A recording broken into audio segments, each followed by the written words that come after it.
Hello and welcome to the BC Pipers Association Adjudicator Instruction Series. I hope you're all well and staying safe. My name's Colin Magee and I'm an adjudicator, a piper, a drummer and a composer. Today I'm going to talk about the process of composing pipe tunes.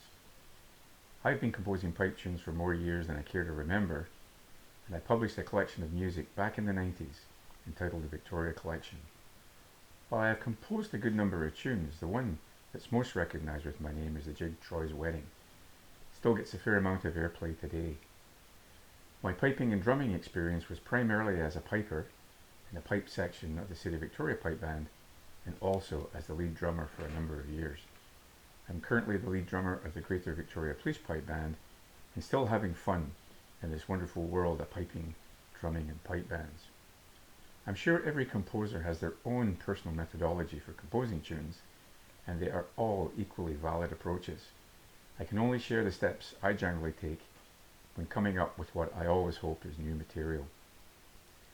The writing process can be initiated in a number of ways. A musical phrase or idea might crop up while playing exercises in the practice chanter, or while trying to remember how a particular tune goes and coming up with a completely new idea.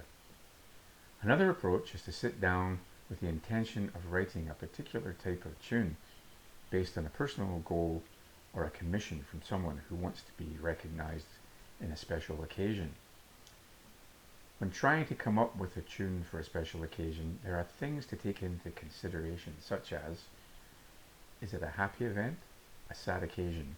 Do you need to stay in a minor key, or are you looking for an upbeat major key piece? Will it be a march, an air, or perhaps a jig? Another interesting approach is to just freewheel in the practice chanter and record your musings. After listening to the playback on another day, you might spot a gem of a musical idea that can be the starting point for your new composition. With only 9 notes to work with, your initial idea can be embellished by rhythmic variation, or melodic key changes, or major key, minor key counterpoint, and effectively placed embellishments. While there are conventions in how most pipe tunes and music in general is structured, the composer is free to string the notes together in whatever interesting way they please. The ultimate test is whether other people find the music interesting enough to want to play it. Having said that, if you go ahead and come up with a tune that does not instantly become a hit, you're in very good company. Many composers write good tunes that do not necessarily make it to the top of the charts. It does not mean the tune is not worthy of performance, it just may not have the attributes that raise it to that next level. Things to look for are the so-called hook phrase, which repeats throughout the piece. This is generally the phrase you can't get out of your head hours after you finish composing for the day. Other things to look for are rhythmic excitement and overall melodic flow. There's no magic approach to creating a hit. If there was, we would be inundated with them. Sometimes it's just pure luck. The standard structure for grading most pipe tunes, regardless of the idiom, involves building 2-bar phrases that can be labeled A, B, and C, and so on, depending on the scope of the tune. A good number of tunes start with an A phrase of 2 bars, which is answered by a B phrase of 2 bars, with the original A phrase repeated, and finally a C ending phrase, with the tune comprised of 2 or 4 parts. This simple structure lends itself to building tunes, for if you're writing a 4-part tune, once you compose the C phrase, it repeats 3 more times. You can also use the B phrase as a repeating phrase for each part. Therefore, once you compose the first part of the tune, you only have to come up with an opening 2-bar phrase for each of the 3 subsequent parts, and your tune is complete. Sometimes I start with a C ending phrase and work backwards to the A phrase to see what comes out. You can also start with just 1 bar and add a variety of second bars until you're satisfied with the A phrase as a place to move forward from. Personally, I prefer to start with full phrases, as that seems to work best for me. Of course, there are all kinds of variations in this approach, and there are any number of tunes out there that do not conform to this structure, especially from recent young composers, but it's a good place to start for any would-be composer.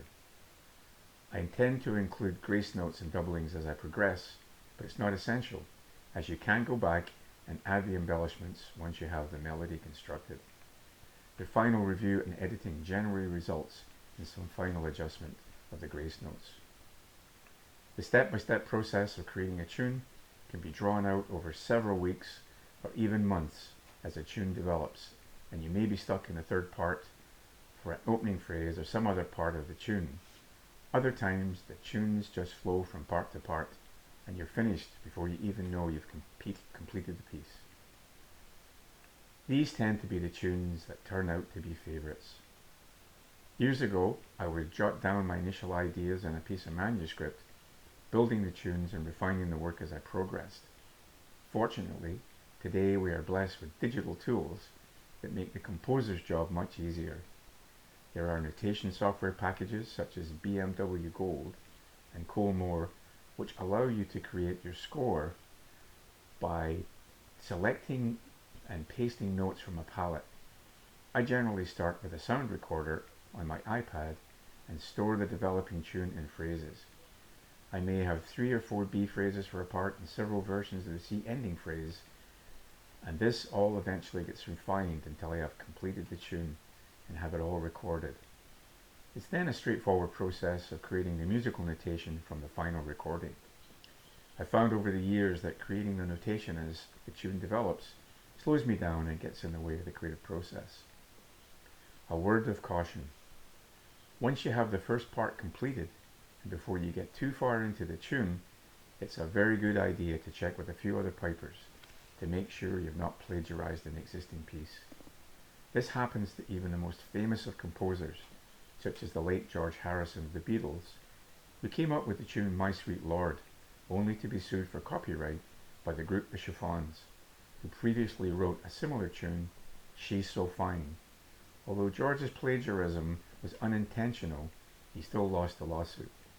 You may think you've come up with the greatest 6/8 march ever written, only to find you've recreated a famous slow air as a 6/8 march. This also gets to the heart of where the inspiration for our compositions come from, as we're all influenced by the music we have listened to and absorbed over the years. All composition generally builds on the work that has gone before. Technically changing a few notes in an existing composition can in some cases legally qualify the piece as being new. However, it's a fine line between arranging an existing piece and morphing it into something new. In conclusion, there are no magic formulas for writing, as it's usually just trial and error. Sometimes it may take months to compose a project, but it is satisfying to play a piece of music you have created, and even more rewarding to hear someone else play your piece. The key is to keep searching for 1 or 2 interesting bars of music and start to build phrases around those bars. So I encourage anyone with a musical idea to record it, embellish it, and get it recorded for all to enjoy. So good luck and thanks.